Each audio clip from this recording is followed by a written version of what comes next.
Florida's oldest building is not what you think.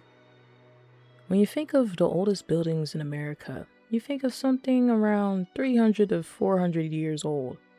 Well, in this case, we're thinking around 900 years. That's right, nearly 900 years. Before we get into the video, make sure to like and subscribe to The Lazy Historian. Comment below suggestions on what videos I should make next. I know you're thinking, how is that possible? Well, the building is the Monastery of Saint Bernard de Clairvaux. Hope I said that right. And it was built in Spain in the 10th century AD. This old monastery is older than anything else in the New World, except for the ancient ruins of the Incas, Aztecas, and other people. Well, how is Florida's oldest building a building from Spain? The construction of the building began in Sacramenia, in northern Spain in 1133 AD, and finished 8 years later in 1141 AD. The monastery was dedicated to the Blessed Mother and was originally the Monastery of Our Lady, Queen of the Angels. Upon the canonization of Bernard of Clairvaux in 1174, the monastery was renamed in his honor. A Cistercian monk and mystic, the founder and abbot of the Abbey of Clairvaux, Bernard was one of the most influential church leaders of his time. Cistercian monks occupied the monastery for nearly 700 years. After a social revolution in the 1830s, the monastery's cloisters were seized, sold, and converted into a granary and stable. The Carlist Wars were a series of civil conflicts in Spain during the 19th century, primarily stemming from a dynastic dispute over the Spanish throne following King Ferdinand VII's death. Ferdinand's brother, Don Carlos, claimed the throne for himself, rejecting the legitimacy of his niece, Isabella II, who was only 3 years old at the time, in 1833. The wars were characterized by a deep divide between the Carlists, who supported traditional monarchy and regional privileges, and the liberal forces backing Isabella's rule.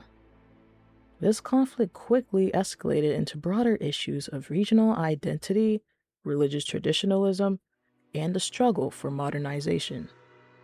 The First Carlist War, 1833 to 1840, saw significant military engagement in the northeast regions of Spain, where Carlist support was strongest. Despite initial successes, the Carlists ultimately faced setbacks due to a lack of resources and military coordination.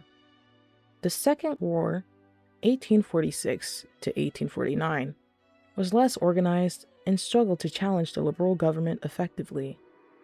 The impact of the Carlist Wars was profound, reshaping the Spanish monarchy and the Catholic Church, as both institutions lost authority and respect. William Randolph Hearst was a famous wealthy newspaper owner from the United States. He was a politician who developed the nation's largest newspaper chain and media company, Hearst Communications.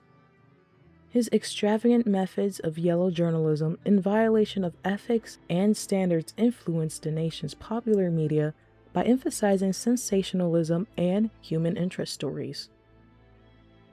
In the 1920s and 1930s, Hearst owned the biggest media in the world, which included a number of magazines and newspapers in major cities. Hearst also began acquiring radio stations to complement his papers. He was on a huge buying spree, and eventually bought the cloisters and its outbuildings in 1925. He had the buildings taken apart block by block, wrapped in hay for protection, and packed into more than 11,000 wooden crates. Each crate had a number so it could be identified. The structure had to be taken apart stone by stone, over 30,000 in total, bound in hay for protection. Unfortunately, while the crates were being shipped to America, a hoof and mouth disease epidemic broke out in Spain, and the U.S. Department of Agriculture was concerned that the protective hay carried the disease. To combat that problem, 23 men spent 3 months opening all of the boxes, sorting through 7 tons of nails, burning the hay, and then repacking the stones into crates. The crates were shipped into the United States and stored in a warehouse in Brooklyn, New York. After reaching America, the stones weren't repacked in the right boxes, leading to many lost. Worst yet, Hearst began to face financial problems associated with the Great Depression, meaning he had to auction off much of the monastery. The remaining parts that weren't sold were left in the warehouse. The crates stayed in stores until Hearst's death in 1952, when they were purchased by a group who wanted to create a tourist attraction. It took almost 2 years and millions of dollars to put the buildings back together again in northern Miami, and was dubbed by Time magazine in 1953 as the biggest jigsaw puzzle in history. In 1964, Colonel Robert Pentland Jr., who was a multimillionaire banker, philanthropist, and benefactor of many Episcopal churches, purchased the cloisters and presented them to the Bishop of Florida as a gift. Today, the parish church of St. Bernard de Clairvaux is an active and growing congregation in the Episcopal Diocese of Southeast Florida. Services are held on Sundays and weekdays in both English and Spanish.